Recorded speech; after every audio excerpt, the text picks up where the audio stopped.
चलिए सीधे आपको जकार्ता लेकर चलते हैं जहां पर पीएम मोदी का संबोधन हो रहा है। वो जोश यहां भी लेकर के आए हैं, दिखाई दे रहा है।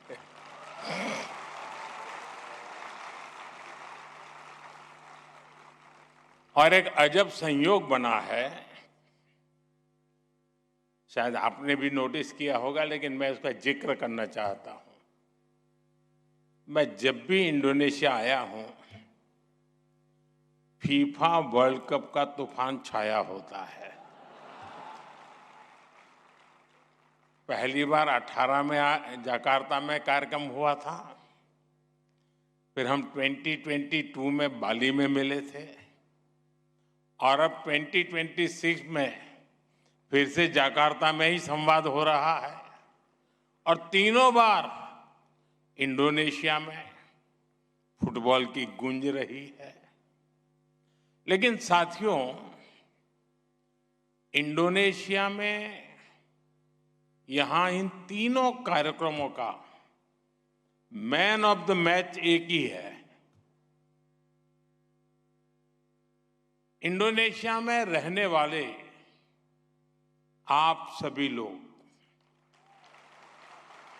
आप सभी लोग मैन ऑफ द मैच है। ये आपने इतना भव्य आयोजन किया है। आप भव्य भारत की जीती जागती तस्वीर बने हैं। यहां इतने सारे लोग आए हैं।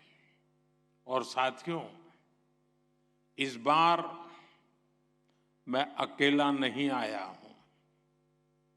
इस बार मेरे साथ मेरे परम मित्र प्रेसिडेंट प्रबोवो भी मेरे साथ आए।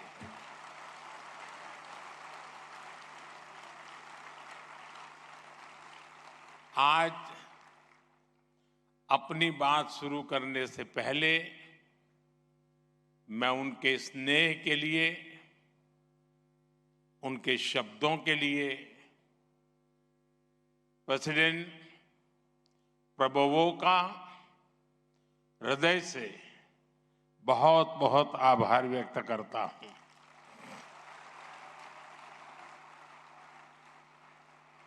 Excellency, you are a true friend of India. Thank you for being here. साथियों, कल जब मैंने इंडोनेशिया के आकाश में प्रवेश किया और जब यहां पहला कदम रखा, तब से लेकर अभी तक जो अपनापन, जो प्रेम मुझे इंडोनेशिया के लोगों से मिला है, उसके लिए मेरे पास शब्द कम पड़ गए हैं।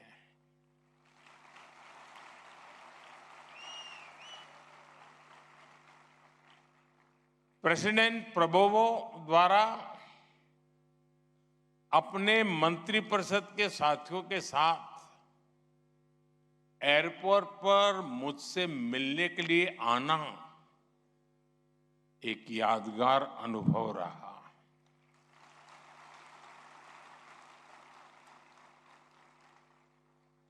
इंडोनेशिया में भारतीय संस्कृति के प्रति जो प्रेम है, उसकी एक झलक आज मुझे राष्ट्रपति भवन में भी दिखाई दी। यहां के लोगों का उत्साह, बच्चों की मुस्कान, युवाओं का जोश, सब कुछ अवर्णनीय था, अद्भुत था। मैं जहां जहां गया, जिस किसी से मिला, हर चेहरे पर भारत के प्रति प्रेम, सम्मान और आत्मीयता साफ दिखाई दी। वैसे मैंने देखा कि हाँ, भारत का गाना कुछ कुछ होता है, बहुत ही लोकप्रिय है। आज मैंने प्रेसिडेंट प्रबोवो इस पर कहा कि जब भारत और इंडोनेशिया साथ मिलकर चलते हैं तो कुछ कुछ से भी आगे बढ़कर बहुत कुछ होता है।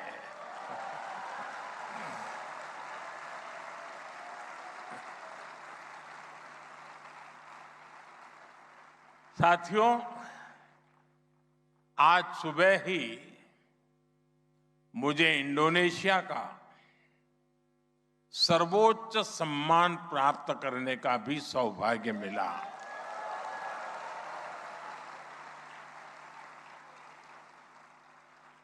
ये 140 करोड़ भारतीयों का यश है। ये भारतीय समुदाय के आप सभी साथियों का सम्मान है। और सबसे बड़ी बात, ये पुरस्कार इंडोनेशिया और भारत की घनिष्ठ मित्रता का एक और प्रतीक है। मैं इस मंच से भी राष्ट्रपति प्रबोवो, इंडोनेशिया की सरकार और यहां की जनता का हृदय से आभार व्यक्त करता हूं।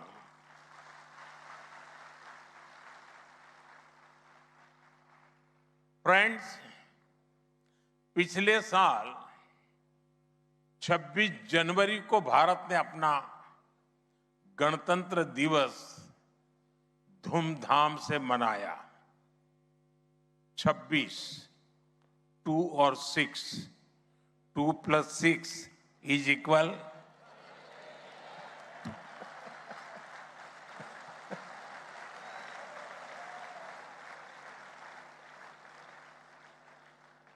और मेरे मित्र का जन्मदिन भी 17 है, 1+। उस समारोह में प्रेसिडेंट प्रबोवो चीफ गेस्ट के रूप में आए थे। उस यात्रा के दौरान हमें कई विषयों पर विस्तार से चर्चा करने का अवसर मिला, लेकिन उस यात्रा की एक बात मैं आज खास तौर पर याद करना चाहूंगा। और उस बात को बड़े गौरवपूर्वक आज राष्ट्रपति जी ने यहां भी बड़े डंके के चोट पर बड़े शान से उल्लेख किया। मिस्टर प्रेसिडेंट, आपने उस समय कहा था और आज फिर से कहा, और आपने उस समय भी कहा था कि आप में इंडिया का डीएनए है। आपकी उस एक बात ने, आज भी मैंने देखा सबसे ज्यादा तालियां उसी समय पड़ी। और भारत में भी करोड़ों करोड़ों भारतवासियों का दिल आपने जीत लिया था। उस एक वाक्य ने भारतीयों के दिलों को छू लिया था। मैं आपकी ही उस बात को आगे बढ़ाता हूं। जिस डीएनए की बात आपने की थी और जिस डीएनए की चर्चा आज आप सबके लिए कर रहे थे, वो डीएनए आखिर है क्या? वो डीएनए म्यूचुअल ट्रस्ट से बना है। वो डीएनए साझी विरासत से बना है। वो डीएनए साझा स्मृतियों से बना है। वो डीएनए उन समुद्री हवाओं से बना है जिन्होंने हजारों वर्ष तक हमारे जहाजों को एक दूसरे के तटों तक पहुंचाया। साथियों, भारत इंडोनेशिया संबंधों का डीएनए उन संतों और बौद्ध भिक्षुओं से बना है जिन्होंने ज्ञान को सीमाओं में नहीं बांधा। यह उन उद्यमियों से बना है जिन्होंने केवल मसालों का व्यापार ही नहीं किया, बल्कि संस्कृतियों के सेतु भी बनाए। यह डीएनए को उन कलाकारों ने गढ़ा है जिन्होंने रामायण और महाभारत को अपनी अपनी भाषा में जिया, लेकिन उनकी आत्मा को एक ही रखा। भारत इंडोनेशिया के संबंधों को इंडोनेशिया के जिंदादिल नागरिकों ने, यहां बैठे अनेक परिवारों ने सींचा है, संवारा है, हमेशा समृद्ध किया है। साथियों, दुनिया में अक्सर दो देशों के रिश्ते एग्रीमेंट्स और एमओयू से आगे बढ़ते हैं। कई देश रणनीति से जुड़ते हैं तो कुछ ट्रेड से नजदीक आते हैं, लेकिन भारत और इंडोनेशिया का रिश्ता सभ्यताओं का है, सागर का है। साम्राज्य आए, साम्राज्य चले गए, समुद्री रास्ते बदले, दुनिया की राजनीति बदली, लेकिन भारत और इंडोनेशिया के बीच ये सूत्र हमेशा हमेशा कायम रहा। और यही हमारी सबसे बड़ी शक्ति है। साथियों, आज दुनिया कनेक्टिविटी की बात करती है, लेकिन हमारे पूर्वजों ने तो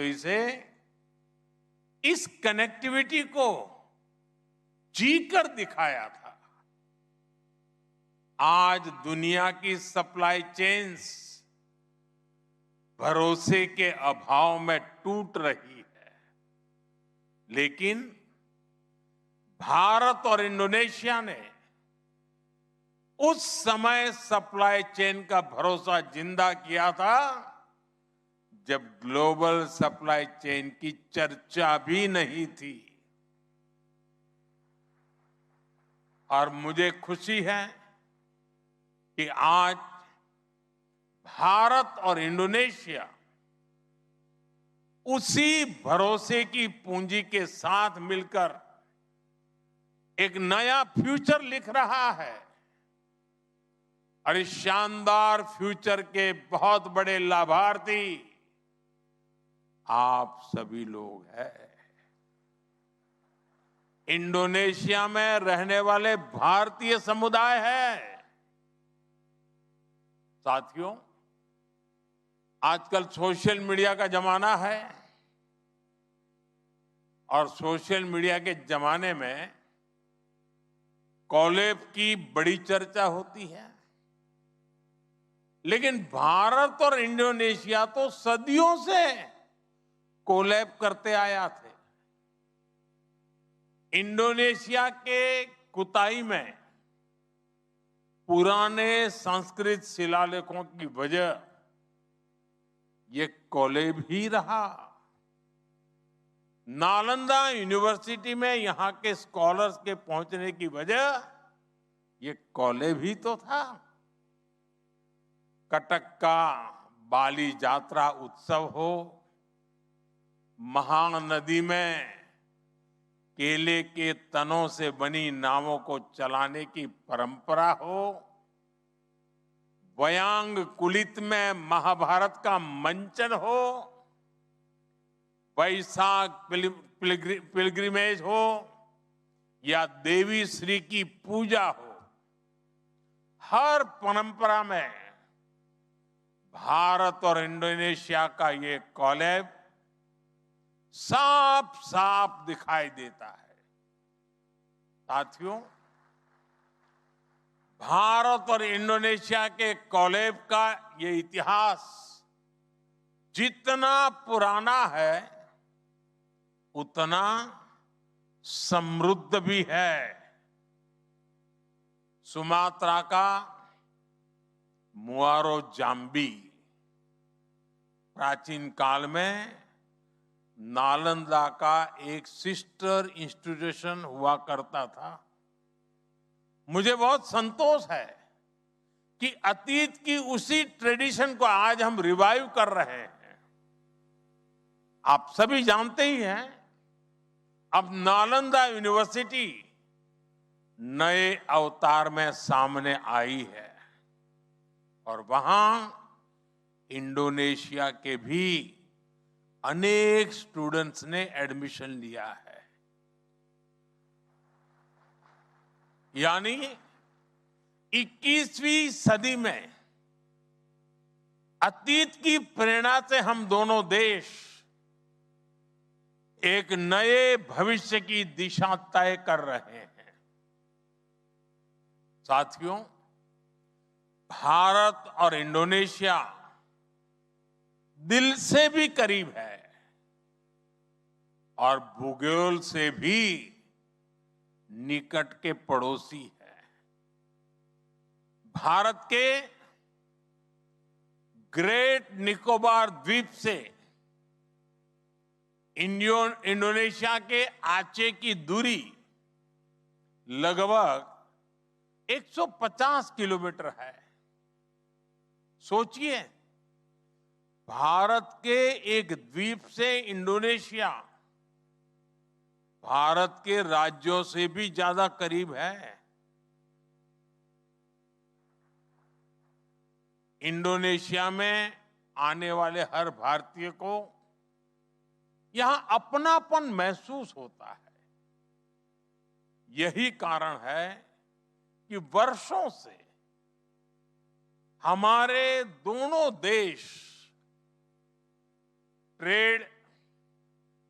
ट्रेडिशन, टूरिज्म के माध्यम से एक दूसरे के साथ जुड़कर हमारे रिश्तों की लीगेसी को आगे बढ़ा रहे हैं। आज जब भारत नए पोर्ट्स बना रहा है, नए शिप्स पर काम कर रहा है, नए सी रूट्स को एक्सप्लोर कर रहा है, नई पार्टनरशिप के माध्यम से मैरीटाइम ट्रेड को आगे बढ़ा रहा है, तो ऐसे समय में इंडोनेशिया हमारे लिए फेवरेट फ्रेंड बनकर हमारे साथ उपस्थित है। साथियों, इंडोनेशिया हो या फिर भारत, हम दोनों ही देश विकास के लिए अधीर हैं और वाकई बहुत अधीर है। हमारे पास न रुकने का मौका है न थमने का। इंडोनेशिया की प्रगति के बारे में यहां अभी कुछ भारतीयों ने बताया है। हिंदुस्तान से मैं भी आपके लिए भारत की प्रगति की अनेक गाथाएं लेकर आया हूं। आप सुनना चाहते हैं ना? जरा आवाज जोर से आए तो पता चले। साथियों, आजकल आप जब भी भारत के बारे में सुनते हैं तो एक चर्चा सबसे पहले आती है। हेडलाइन बनती है भारत की इकोनॉमी।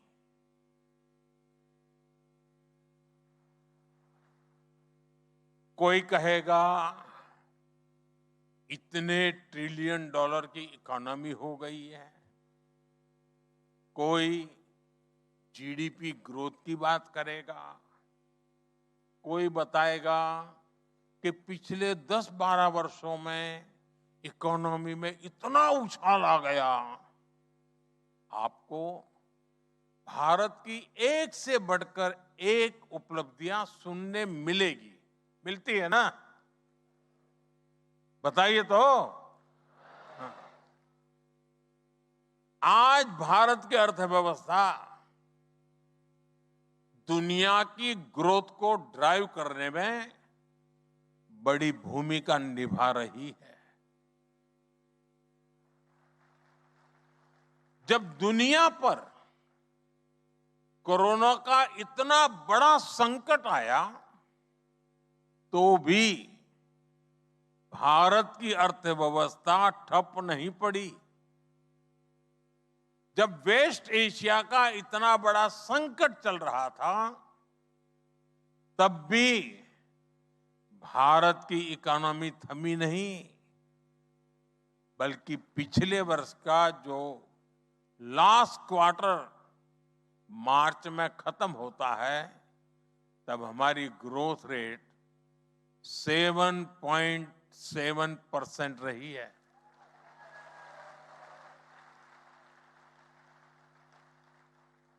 ये गति, ये प्रगति ऐसे ही नहीं आई है। भारत ने एक के बाद एक रिफॉर्म्स किए हैं। हमने लगातार परफॉर्म किया है और इसलिए आज देश ट्रांसफॉर्म हो रहा है। रिफॉर्म, परफॉर्म, ट्रांसफॉर्म, इस मंत्र को लेकर के हम चल रहे हैं। साथियों, भारत ने आज जो ग्रोथ हासिल की है ये 140 करोड़ लोगों के सपनों की ग्रोथ है। ये करोड़ों भारतीयों के एस्पिरेशंस की ग्रोथ है। आप सभी भी उस सपने से अलग नहीं है। इंडोनेशिया में रहने वाला हर एक भारतीय उस सपने का साझेदार है। साथियों, भारत की ग्रोथ में जो स्पीड और स्केल है उसको एक लाइन में बताना हो तो मैं कहूंगा 1.4 बिलियन एस्पिरेशंस इन मोशन।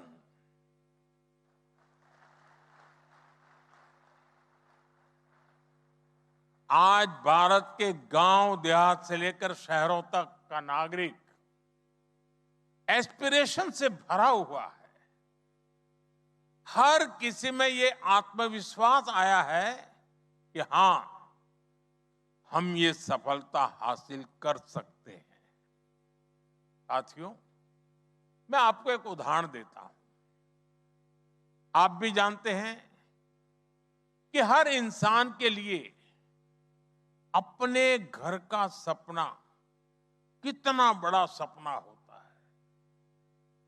और भारत का आंकड़ा सुनिए। भारत में पिछले 10-12 साल में 4 करोड़ से ज्यादा गरीबों को सरकार ने पक्के घर बनाकर दिए हैं।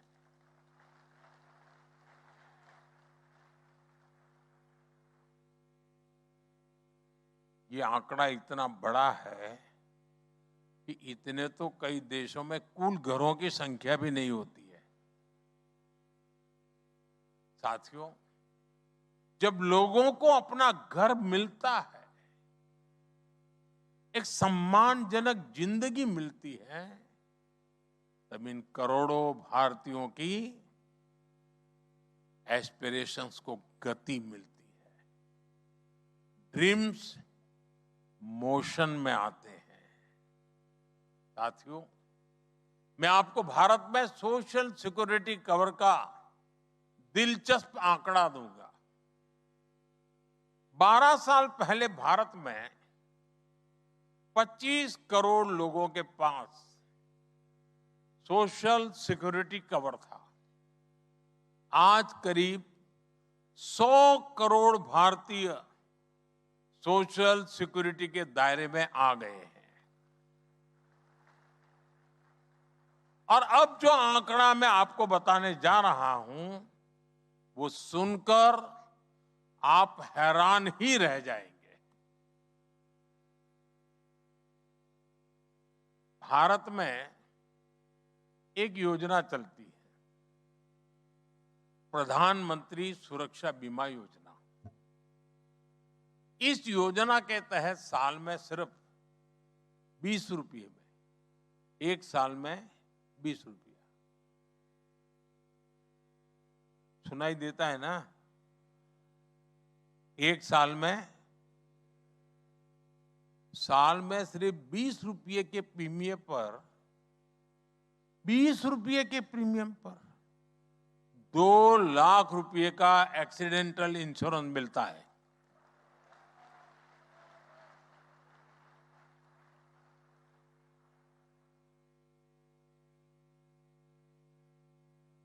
यानी एक महीने की एक कॉफी जितना भी खर्चा नहीं है।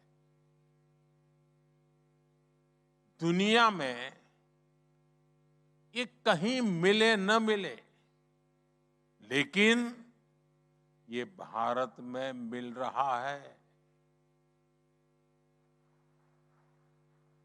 और इससे भारत के करीब 60 करोड़ लोग कवर्ड है। साथियों, एक दूसरी योजना भी है, पीएम जीवन ज्योति बीमा योजना।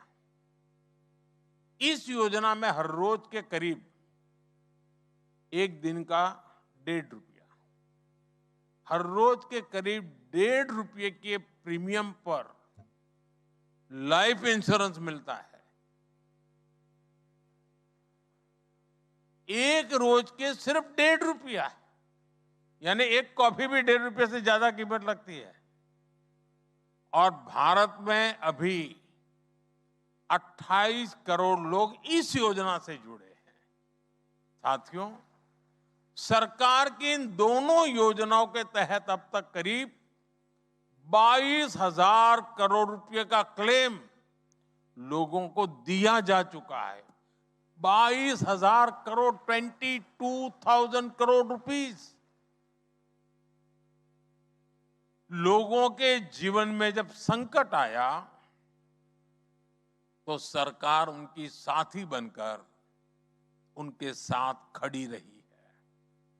साथियों, आज भारत में एक और ऐसी व्यवस्था बनी है जो अभूतपूर्व है, शानदार है। ये है डायरेक्ट बेनिफिट ट्रांसफर, डीबीटी। एक ऐसी फुल प्रूफ व्यवस्था है जिसमें बिना लीकेज लाभार्थियों तक पूरा पैसा पहुंच जाता है। अभी एक सज्जन आए थे, वो पूछ रहे थे कि बंगाल के लिए मेरा विजन क्या है।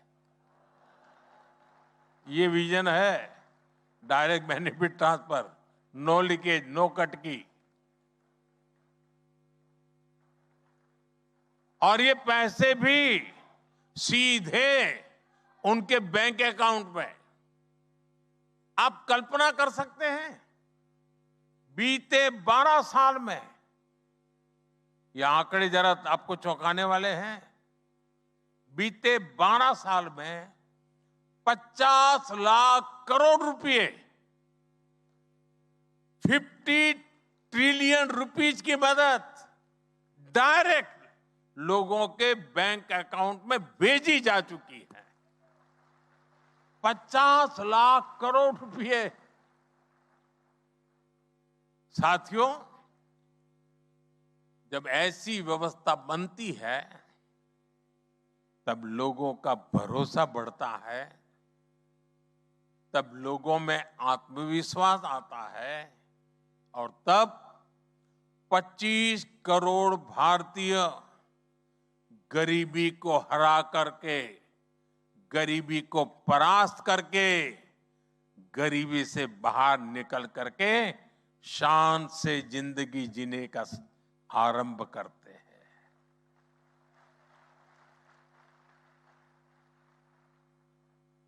साथियों, मैं आपको एक और डेटा देता हूं। आपने ये सुना होगा कि दुनिया की जितनी रियल टाइम डिजिटल पेमेंट्स होती है उसकी करीब 50% अकेले भारत में होती है। दुनिया की 50%। आज भारत में हर दिन 75 करोड़ से अधिक डिजिटल ट्रांजैक्शन होते हैं। 75 करोड़ से अधिक। यानी डे टू डे लाइफ में कैश लेकर चलने की मजबूरी नहीं रही है।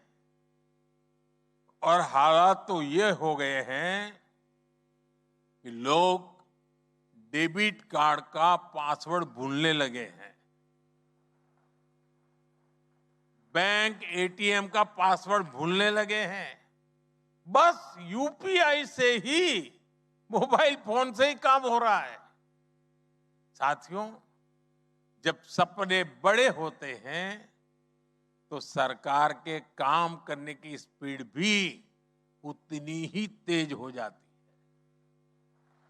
आज भारत में आप जाएंगे तो चारों तरफ हाईवे और एक्सप्रेसवे बनते हुए दिखाई देंगे।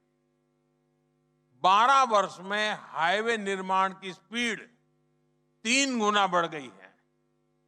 ये भी दुनिया में वन ऑफ द फास्टेस्ट है। इस दौरान भारत में एक्सप्रेसवे की लंबाई 100 किलोमीटर से बढ़कर 3000 किलोमीटर तक पहुंच चुकी है। और भारत के जो ये बड़े सपने हैं, इसको भारत का युवा ड्राइव कर रहा है। 12 साल में ग्लोबल क्यूएस रैंकिंग में भारतीय यूनिवर्सिटी की संख्या 11 से बढ़कर 50 से अधिक हो चुकी है। आज भारत के नौजवान बहुत बड़ी संख्या में पेटेंट फाइल कर रहे हैं, इनोवेशन को गति दे रहे हैं। इसलिए तो आज भारत 2 लाख से अधिक रजिस्टर्ड स्टार्टअप्स वाला देश है। 2 लाख से अधिक। करीब 125 यूनिकॉर्न्स वाला देश है। और तभी तो मैं कहता हूं कि भारत सिर्फ फास्टेस्ट ग्रोइंग इकोनॉमी नहीं है। भारत में billion plus dreams in motion है। साथियों, हम भारतीयों को ताजा खाना जरा ज्यादा पसंद होता है। गर्मा गर्म हो तो बात ही कुछ और होती है। इसलिए मैं भारत के सामर्थ्य का एक सबसे ताजा उदाहरण देता हूं। गर्मा गर्म इंडोनेशिया आने से 2 दिन पहले, यानी 4 जुलाई को, मुझे एक ही दिन में देश को 1 लाख करोड़ रुपए से अधिक के प्रोजेक्ट सौंपने का अवसर मिला। एक दिन की बात कर रहा हूं मैं, 4 जुलाई की। 1 ट्रिलियन रुपीज के इंफ्रास्ट्रक्चर प्रोजेक्ट्स एक ही दिन में भारत इस स्केल पर काम कर रहा है। साथियों, भारत ने 4 जुलाई को एक बहुत बड़ी रिफाइनरी शुरू की है और इस रिफाइनरी में जो मटेरियल लगा है वो भी कम हैरान करने वाला नहीं है। इसमें जितना स्टील लगा है उससे 40 नए एफिल टावर बन जाते हैं। इतना स्टील लगा है कि 5 बुर्ज खलीफा तैयार हो जाते। इस रिफाइनरी के निर्माण में इतनी लंबी केबल यूज हुई है जिससे पूरी धरती के 2 चक्कर लगा सकते हैं। ऐसे ही अभियानों के कारण आज भारत रिफाइनिंग कैपेसिटी के मामले में दुनिया में टॉप 4 देशों में पहुंच चुका है। साथियों, 4 जुलाई को ही इस रिफाइनरी के अलावा जोधपुर में एक शानदार भव्य एयरपोर्ट शुरू हुआ। छोटे छोटे शहरों तक हवाई कनेक्टिविटी बढ़ाने के लिए 28,000 करोड़ रुपए की उड़ान योजना लॉन्च की गई। जयपुर के मेट्रो नेटवर्क को इसी दिन विस्तार मिला और इसी दिन भारत के तीसरे सेमीकंडक्टर प्लांट ने भी काम शुरू कर दिया। यानी एनर्जी से लेकर कनेक्टिविटी और चिप मैन्युफैक्चरिंग तक भारत अनस्टॉपेबल है। साथियों, आज का भारत सिर्फ अपने सपने पूरे नहीं कर रहा बल्कि हर मित्र देश के सपनों के साथ है। भारत सबका साथ सबका विकास के मंत्र पर चलता है। इसलिए अपने पार्टनर्स के साथ मिलकर नए अवसर बनाता है और उन्हें भी नए अवसरों से जोड़ता है। भारत की आत्मनिर्भरता इंडोनेशिया के लिए, पूरे आसियान रीजन के लिए भी एक मल्टीप्लाइंग फोर्स है। आप हेल्थ सेक्टर को ही लीजिए, आज दुनिया के हर 5 में से एक जेनेरिक मेडिसिन भारत में बनती है। यूनिसेफ की जरूरत की लगभग 60% वैक्सीन भारत से आती है और इसका लाभ इस पूरे क्षेत्र को भी होता है। हम अपने दोस्तों के लिए जो कुछ भी कर पा रहे हैं उस पर हमें बहुत गर्व है। साथियों, मैंने आपको भारत की इतनी बातें बताई हैं, अब आपको मेरा एक और काम करना है। करोगे? करोगे? आपको अपने इंडोनेशियन फ्रेंड्स को भारत के बारे में बताना है। बताओगे? और उन्हें भारत आने के लिए आग्रह करना है। अब तो जाकार्ता से मुंबई के लिए, बाली से दिल्ली और बेंगलुरु के लिए इतनी सारी डायरेक्ट फ्लाइट्स हैं। इससे भारत आना जाना बहुत आसान हो गया है।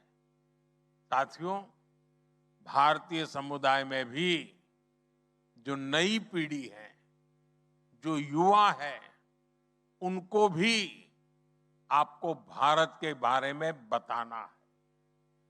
इंडोनेशिया में इंडियन कम्युनिटी के बच्चों के लिए भारत को जानो क्विज को शुरू किया गया है। इसमें यहां के बहुत सारे बच्चे पार्टिसिपेट कर रहे हैं।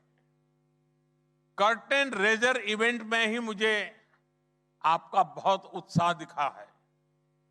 6th एडिशन में हमने एग्जाम फॉर्मेट को छोड़कर अब इस पूरे कंपटीशन को गेमिफाइड किया है। मेरा आग्रह है कि आप सब युवा साथी इसमें पार्टिसिपेट कीजिए और सोशल मीडिया पर मेरे साथ अपना एक्सपीरियंस शेयर कीजिए। साथियों, भारत और इंडोनेशिया जितने इतिहास से जुड़े हैं उतना ही हमारा फ्यूचर भी शेयर्ड है। हमारे अवसर साझा है, हमारी चुनौतियां साझी हैं। जब योग दिवस आता है तो हम साथ योग करते हैं और जब सुनामी जैसा संकट आता है तो हम साथ मिलकर उसका मुकाबला करते हैं। हम दोनों देशों के बीच का भरोसा, हम दोनों देशों के बीच बहुत बड़ी ताकत है और हमें इसे मिलकर निरंतर मजबूत करना है। आप सभी भारत इंडोनेशिया के प्रॉस्परस फ्यूचर की साझा कड़ियां हैं। अपने इस रोल को और बड़ा करना है। इसी भाव के साथ एक बार फिर मैं प्रेसिडेंट और मेरे परम मित्र प्रबोवो, आपका, इंडोनेशिया की जनता का हृदय से बहुत बहुत आभार व्यक्त करता हूं और आप सभी को बहुत बहुत शुभकामनाएं देता हूं। भारत और इंडोनेशिया मित्रा सेलामान्या। बहुत बहुत धन्यवाद। और कल मैं राष्ट्रपति जी के साथ उस पवित्र मंदिर के दर्शन के लिए जा रहा हूं। और कल तारीख क्या है?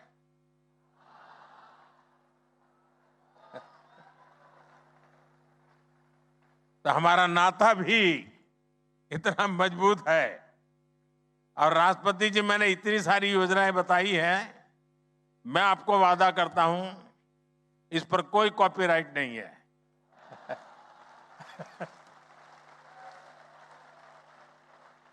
न कॉपीराइट है, न रॉयल्टी का कोई क्लेम है।